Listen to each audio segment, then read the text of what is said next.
எங்க வெயிட் போட்டிருக்கோம் அப்படிங்கிறது வந்து ரொம்ப ரொம்ப முக்கியம் அப்படின்னு. அப்ப இதை எப்படி தெரிஞ்சுக்கலாம் அப்படின்னா, நம்ம வெயிட்டோட நம்மளுடைய ஷேப்புக்கு தாங்க நம்ம ரொம்ப முக்கியத்துவம் கொடுக்கணும்.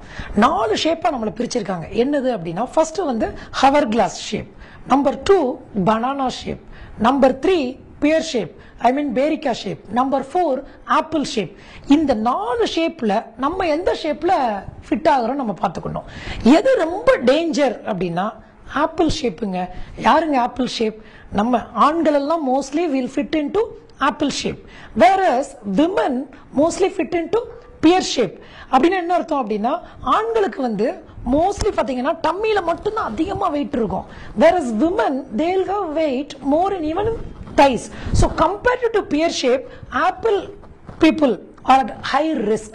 யார் ஒருவர் ஆப்பிள் ஷேப்ல இருக்காங்களோ அவங்களுக்கு தான் மிக கொடிய நோய்கள் வருவதற்கு காரணமாக இருக்கும். என்ன மாதிரி பிரச்சனை அவங்களுக்கு அதிகமா வரும் வயிற்றுப்பகுதியில கொழுப்பு சேர்ந்தா அப்படின்னா, நம்பர் 1 டயபெட்டிஸ், நம்பர் 2 இன்றைய காலகட்டத்தில் ஈவன் யங்ஸ்டர்ஸ்க்கு லிவர் ப்ராப்ளம்ஸ் ஆர் மோர். ஸோ இந்த டயபெட்டிஸும் லிவர் ப்ராப்ளமும் வர்றதுக்கு மிக மிக முக்கிய காரணம் என்ன அப்படின்னா, வயிற்றுப்பகுதியில் கொழுப்பு சேருது. அப்ப see that you don't put on weight around the abdomen. Apple ஷேப்ல மட்டும் நம்ம இருக்கக்கூடாது. anyone who puts on weight after the age of 20, it is so easy to lose weight. இருக்கிறதுலே ஒரு மோசமான ஒரு ஷேப்ல வராம இருக்கணும் அப்படின்னா, ஒரு சின்ன கால்குலேஷன் தான். இன்ச் டேப் எடுத்து முன்னாடி சொன்ன மாதிரியே ஒரு வேஸ்ட் சர்க்கம்ஃபரன்ஸ் மட்டும் நம்ம நோட் பண்ணிக்கோங்க. அப்புறம் வந்து ஹிப்போட சர்க்கம்ஃபரன்ஸ் நோட் பண்ணணும். அதாவது எந்த சுற்றளவு பட்டக்ஸ் சுத்தி எடுக்கணும், எது ரொம்ப மிகப்பெரிய சுற்றளவோ அதுதான் ஹிப்போட வேல்யூ.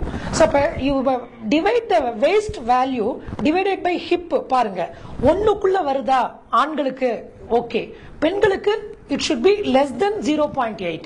அப்ப 1க்குள்ள இருந்தா நார்மல், பெண்களுக்கு 0.8க்குள்ள இருந்தா நார்மல். இந்த 1க்கு மேல போச்சு அப்படின்னாவே நம்மளுடைய shape out of shape. Out of ஷேப்ல இருந்து நம்ம ஷேப்புக்கு வரணும், இல்ல ஆப்பிள் ஷேப்ல நம்ம வராம பாதுகாக்கணும் அப்படின்னா நம்ம லைஃப் ஸ்டைல சின்ன கரெக்ஷன் பண்ணாவே போதுங்க. புதுசா போய் ஜிம்முக்கோ யோகா சென்டருக்கும் போக வேண்டிய அவசியமே இல்லை. என்னது? நம்பர் 1, தரையில உட்காந்து சாப்பிடணுங்க. At least 1 time with the whole family sit down and eat. That is the easiest tip. போதும்.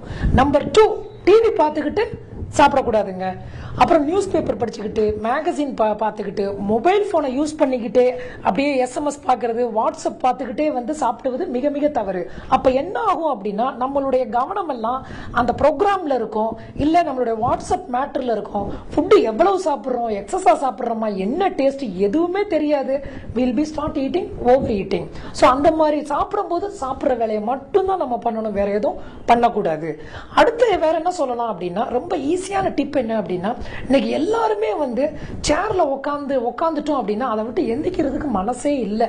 ஸோ ½ an hourக்கு மேல யாருமே கண்டினியூஸா உட்காந்து வேலையே பார்க்க கூடாதுங்க. அதை வந்து கண்டிப்பா கடைபிடிக்கணும். டக்குனு இப்ப எந்திரிச்சு போயிடாதீங்க. அதாவது என்ன சொல்றேன் அப்படின்னா, ஒரு கால் வருதா, அட்லீஸ்ட் அந்த கால் வரும்போதாவது, போன் கால் வரும்போதாவது எழுந்து நின்று நம்ம பேசலாம். 30 minutesக்கு மேல உட்காராம ஒரு 1 minute எழுந்து நம்ம கேபினை சுத்தியாவது அப்படி நடந்துட்டு வந்து திரும்ப உட்காருங்க. கண்டினியூஸா உட்காரும் போது கொழுப்பு இங்க அதிகமா படுறதுக்கு சான்சஸ் ரொம்ப ரொம்ப அதிகமா இருக்கு. தரையில உட்காந்து சாப்பிடணும்னு சொன்னேன், ஆனா எப்படி சாப்பிடுறது? வேக வேகமா சாப்பிடவே கூடாதுங்க. ரொம்ப மெதுவா ஃபுட்டை என்ஜாய் பண்ணுங்க. chew the food thoroughly in the mouth. நல்லா chew பண்ணி அதை கூலாக்கி உள்ள தள்ளணுங்க.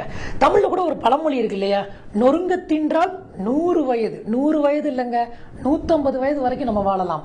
அப்ப ஃபுட்டு தான் ரொம்ப ரொம்ப நம்மளுடைய வாழ்க்கையில ரொம்ப முக்கிய பங்கு வகிக்கும். அதுக்கு நம்ம கொஞ்சம் முக்கியத்துவம் கொடுத்தாவே போதும்.